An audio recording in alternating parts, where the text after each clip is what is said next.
नमस्कार, स्वराज एक्सप्रेस में आप सभी का स्वागत है। मैं हूं आपके साथ कपिल मिश्रा। सीधा चलेंगे राजधानी भोपाल, जहां पर 10वें राष्ट्रीय आयुर्वेद दिवस के अवसर पर कुशाभाऊ ठाकरे सभागार भोपाल में आयोजित राज्य स्तरीय कार्यक्रम में सीएम डॉक्टर मोहन यादव संबोधित कर रहे हैं। क्या कुछ कहना सुन लेते हैं। मंच पर विराजमान माननीय मंत्री आयुष और उच्च शिक्षा श्रीमान इंदर सिंह जी परमार, माननीय प्रभारी मंत्री श्रीमान चेतन कश्यप जी, माननीय सहकारिता एवं खेल मंत्री माननीय विश्वास सारंग जी, संस्कृति एवं पर्यटन मंत्री माननीय धर्मेंद्र सिंह लोधी जी, पूर्व प्रोटेम स्पीकर श्रीमान रामेश्वर शर्मा जी, हमारे महामंत्री श्रीमान भगवान दास सबनानी जी, माननीय विधायक भोपाल माननीय विधायक विष्णु खत्री जी, आरोग्य भारती से माननीय अशोक जी वार्णे जी, हमारे इस पूरे आयोजन में आपकी महती भूमिका है। इस अभियान में इस अवसर पर माननीय बीएल मेहरा जी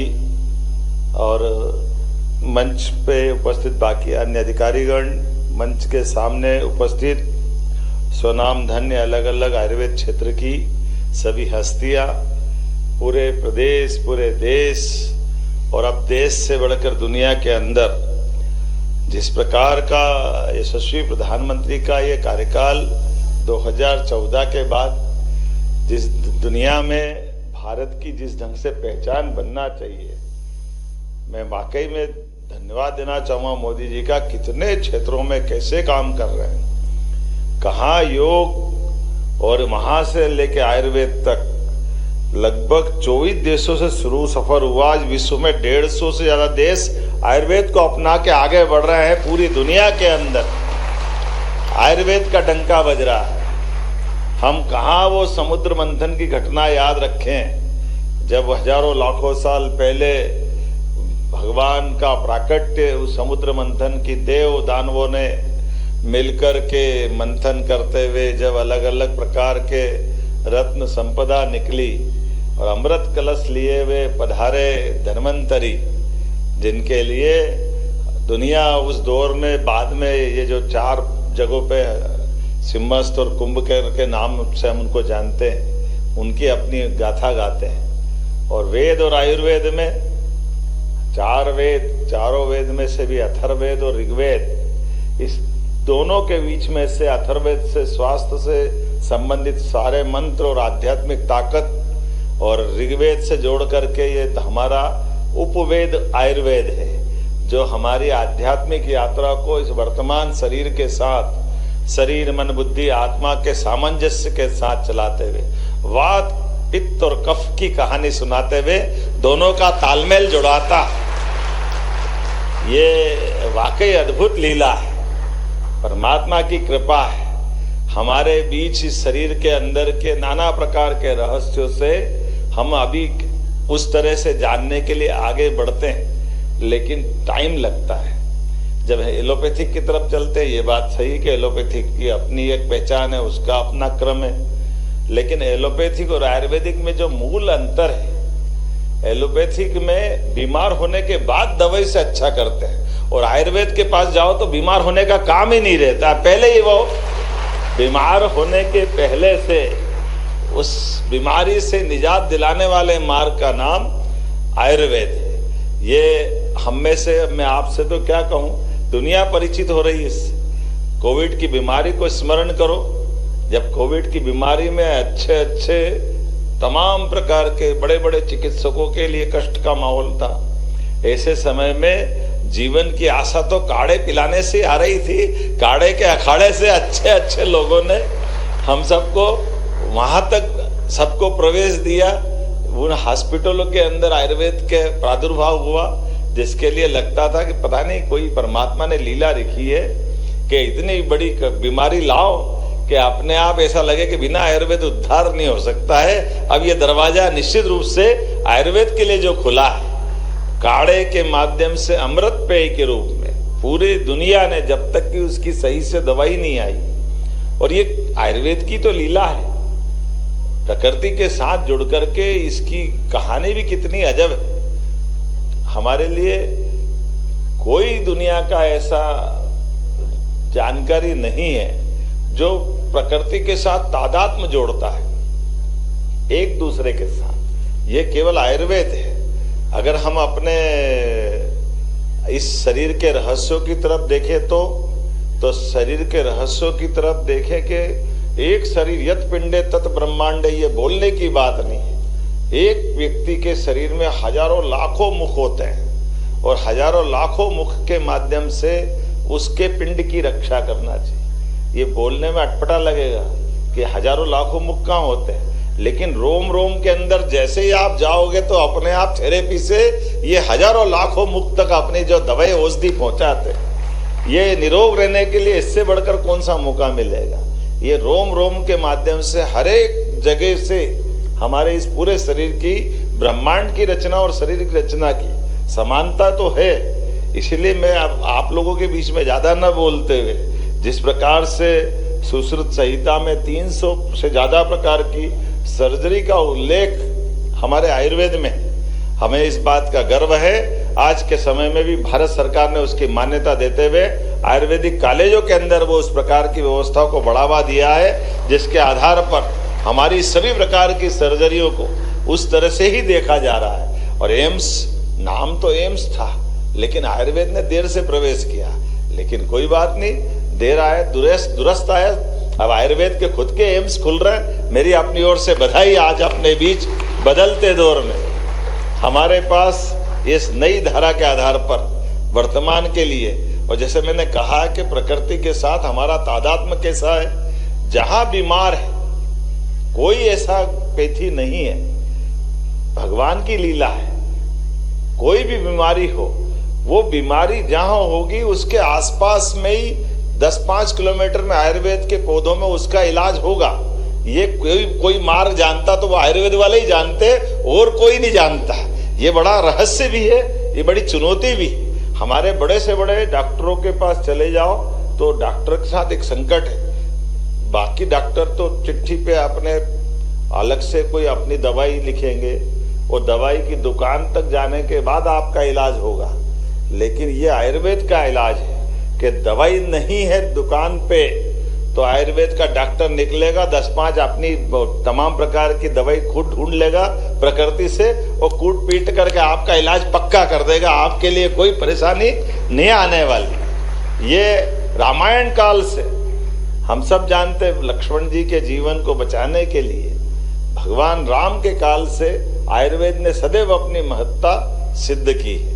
आज के इस अवसर पर जब आयुर्वेद की बात करता हूं तो मेरे अपने जीवन में भी बहुत भयंकर से भयंकर भी कष्ट हो, तब भी मेरा भरोसा आयुर्वेद पे ही रहता, ये मैं पक्का कह सकता हूं। आयुर्वेद के बाहर नहीं जाता। आयुर्वेद के माध्यम से आज भगवान की दया से, आयुर्वेद के संपर्क में आने से, वैसे बोलना नहीं चाहिए, लेकिन भगवान की दया है, ना चश्मा लगा है, ना बीपी है, ना शुगर है, ना कोई दूसरी बीमारी है। 60 के पार तो हो गया हूं, लेकिन ये परमात्मा की दया।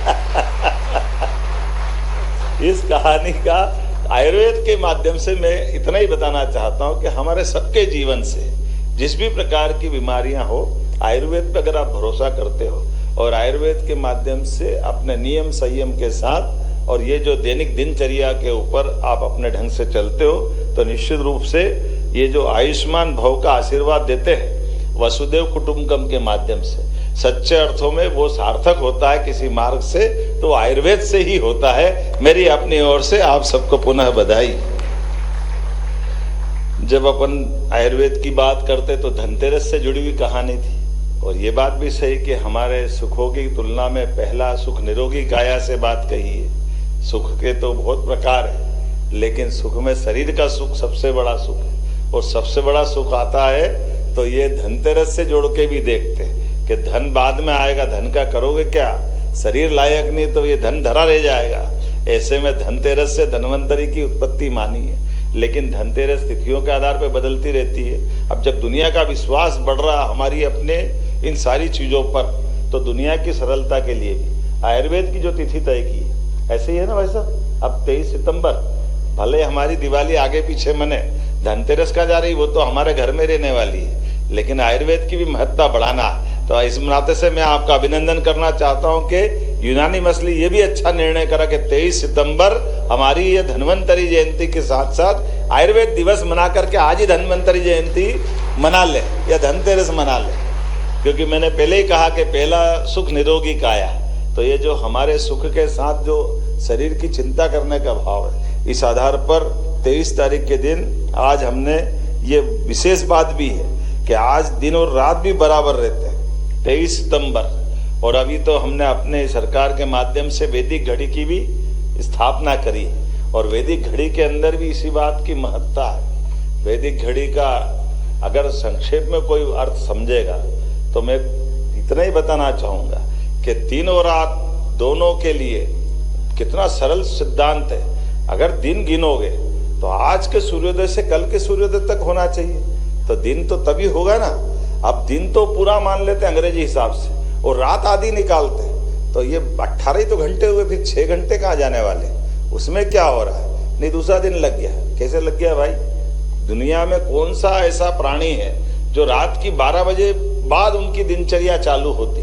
कोई नहीं है। तो इसलिए ये जो वैदिक टाइम टेबल का कैलकुलेशन है, ये पूरा सिद्धांत तो उसी आकलन से है। जब हमने कहा कि हमारा 1 घंटा अंग्रेजी हिसाब से 60 मिनट पे होगा, लेकिन वैदिक समय तो 48 मिनट का ही होगा।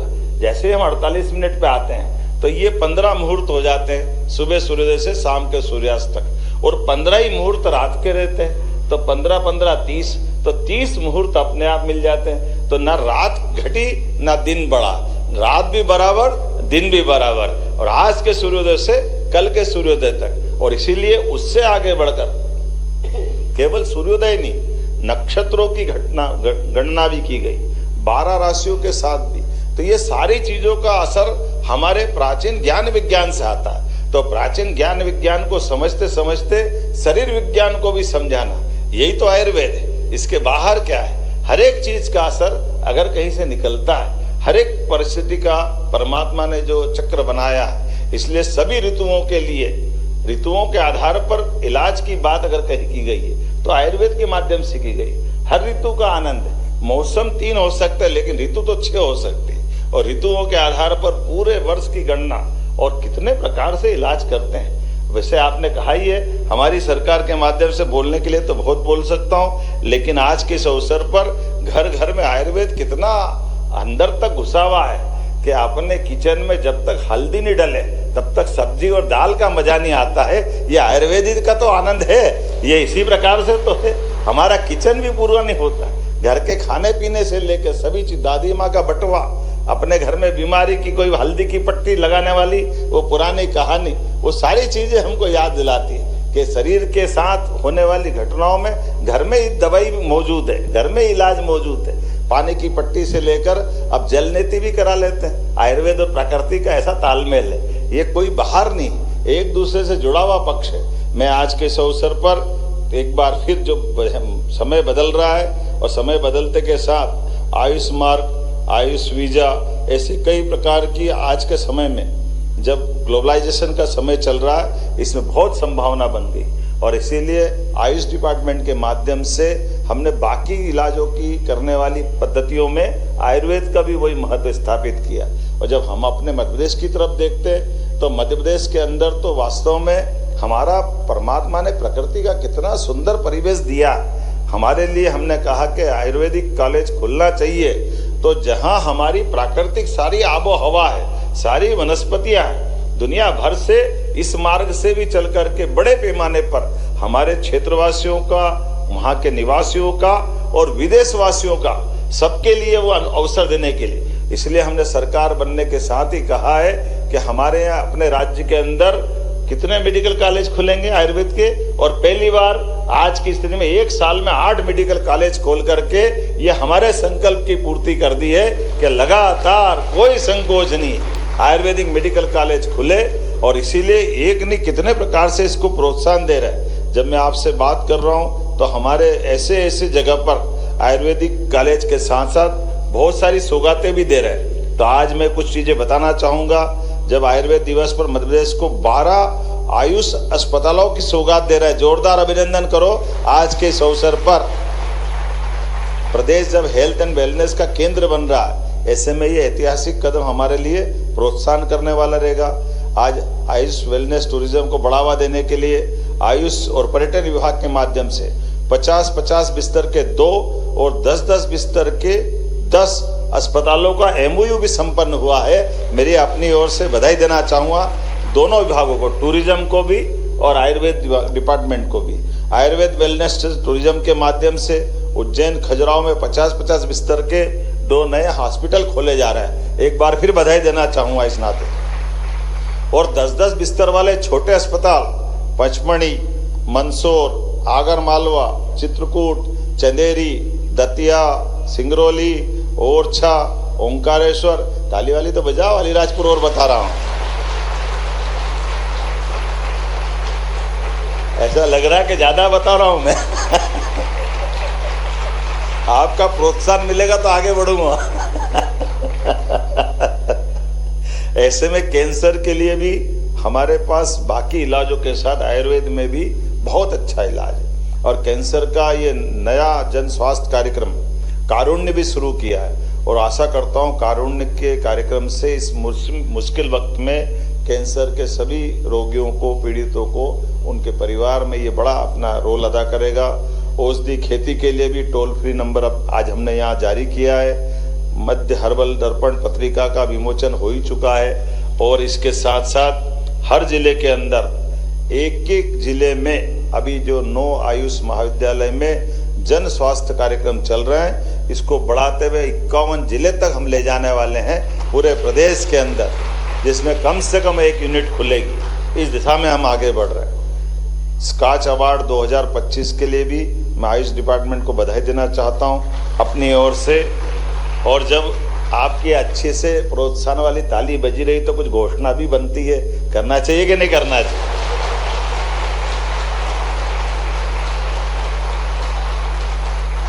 तो स्नातक और स्नातकोत्तर पाठ्यक्रम में प्रदेश में दोनों डिपार्टमेंट की दृष्टि से ये जो हमारे शैक्षणिक और गैर शैक्षणिक पदों की पूर्ति करते हुए नए पदों का सृजन करते हुए इसमें हम संख्या बढ़ाने जा रहे हैं। विभाग को बधाई देना चाह रहा हूं। आयुष विभाग के समस्त आयुष चिकित्सा अधिकारियों को 6600 ग्रेड पे में आते हैं, उन्हें वरिष्ठ पद नाम देते प्रथम श्रेणी का बनाने की घोषणा करता हूं।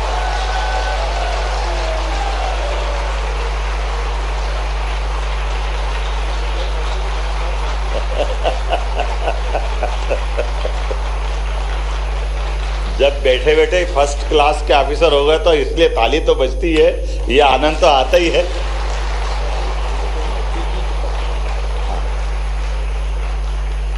स्वास्थ्य विभाग की तरह आयुष विभाग के विशेषज्ञ और चिकित्सा अधिकारियों को शैक्षणिक संवर्ग के सम्मान और चयन वेतनमान TACP योजना लागू की जाएगी।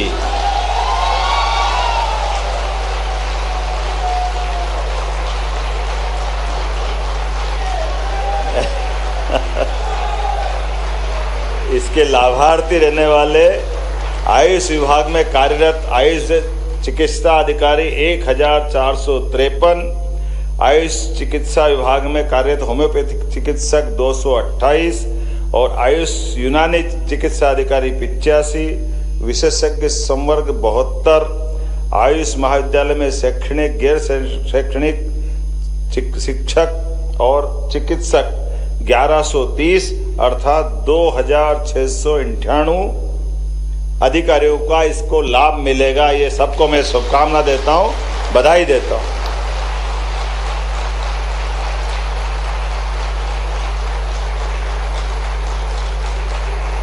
जब आपके तालियों के आनंद आ रहा तो थोड़ा सा और हाथ लाल कर लो। आयुष फार्मेसियों को भी सशक्तिकरण करने की घोषणा करता हूं। इसी के साथ साथ स्नातकोत्तर उपाधि धारक आयुष चिकित्सक अधिकारियों के लिए 3 अग्रिम वेतन सुविधा भी जो 2005 से समाप्त कर दी गई थी, उनको पुनः लागू करने की घोषणा करता हूं। इससे 300 आयुष चिकित्सकों को लाभ मिलेगा। अब आज ही सब घोषणा मत कराओ, अगली बार के लिए भी रख लो। लेकिन एक बात जरूर है, हमारे सारे आयुर्वेदिक कॉलेजों के अंदर जब यूजी हो रहा तो पीजी ने क्या बिगाड़ा।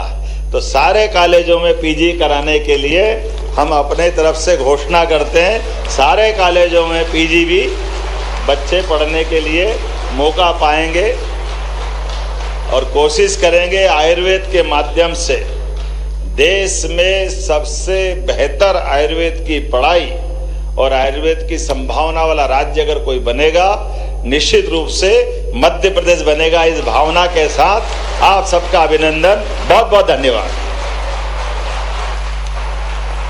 हार्दिक धन्यवाद माननीय मुख्यमंत्री महोदय। आज विश्व आयुर्वेद दिवस पर इतनी सारी घोषणाएं करने के लिए, इतना सारा लाभ इन सभी को प्रदान करने के लिए तालियां एक बार जोरदार माननीय मुख्यमंत्री जी के लिए। संतोष और खुशी के भाव इन सभी के मन में है। एक बार जोरदार तालियां पुनः।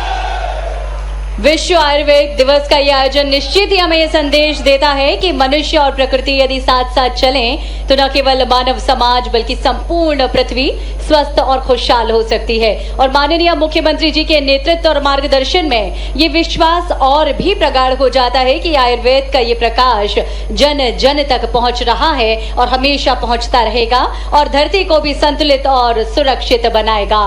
माननीय मुख्यमंत्री जी का आमद का हम बहुत अभिनंदन करते हैं। आप सभी की ओर से हम बहुत धन्यवाद करते हैं और धन्यवाद के भाव और मुख्यमंत्री जी और सभी अतिथियों के प्रति आभार व्यक्त करने के लिए हम आमंत्रित कर रखे हैं संजय मिश्रा जी, अपर सचिव आयुष विभाग।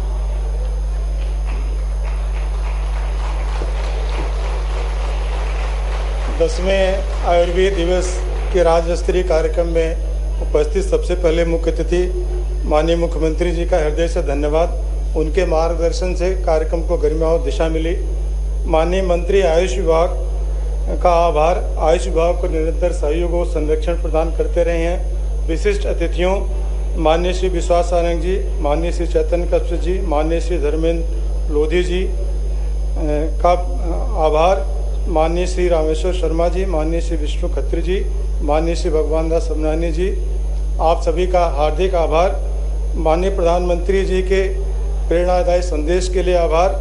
आयुर्वेद की वैश्विक प्रासंगिकता और आधुनिक महत्व पर मार्गदर्शन दिया। मीडिया प्रतिनिधियों का धन्यवाद। आयोजन को जन जन तक पहुंचाने का